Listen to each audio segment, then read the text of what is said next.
Hey, it is Jen Eden. I am back, most likely in your inbox, so you were scrolling YouTube and you found me because you Googled something about chocolate. I really don't know a lot of people that don't love chocolate. And so as a sugar addiction expert for 20 years, I really wanted to just lay it down on this thing about chocolate being healthy, because a shit ton of women come see me eating chocolate and saying, hey, I eat the 80% dark stuff.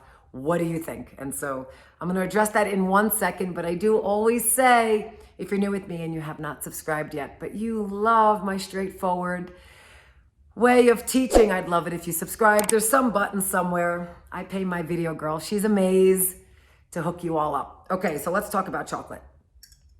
Here's the thing about chocolate.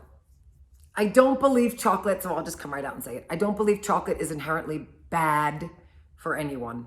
I will say not all chocolate is created equal, okay? So if we're talking Hershey's, my friends, and you're reading the ingredients, and there is soy in there, and there is cane sugar in there, yes? Let's just say super inflammatory. So I don't care that it comes from a cocoa bean. Depends on the quality of the chocolate. Now, I know you've heard a million times over that the higher the dark chocolate count, right? Like 90% dark, the better it is for you. Yes, I'm gonna say yes to that. I personally find that it's like chalk at 90%, and I personally don't eat anything I don't enjoy. But yes, there are absolutely proven health benefits of chocolate. The problem I have with the chocolate that's marketed as healthy out there, and I really want you to take this in, is that a lot of times the healthy chocolate has sugar alcohols in it, yes? Anything with an OL at the end.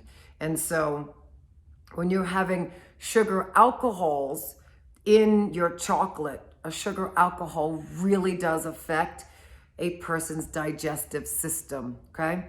And sometimes there'll be monk fruit and they say, hey, that's great for diabetics. But I find monk fruit still causes cravings for many people because it's still sugar. And then they have, you can have stevia. Yeah, you can have stevia in your chocolate. So all these alternative sugars in chocolate. And the problem with that is, while stevia comes from the stevia plant and it's considered all natural, for many people I know, they don't realize that stevia is still affecting their body's ability to digest. It's affecting their digestive system. And for me personally speaking, it still causes cravings. And so anything that causes cravings in the body, you have to know is not good for you. And so if you're eating 90% dark and there's nothing else in it and it's organic and it's fair trade, it's really important to me, and you feel good having it, have it.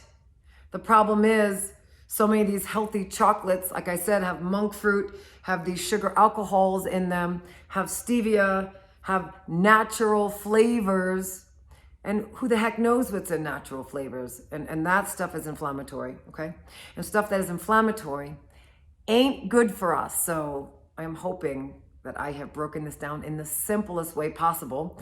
You will start turning your chocolate wrappers around and start reading the ingredients and seeing A, how it makes you feel, and B, if it has any of the sneaky stuff in it that causes inflammation. Because if it does, I'm sorry to say, I don't care what the marketing says, it ain't healthy.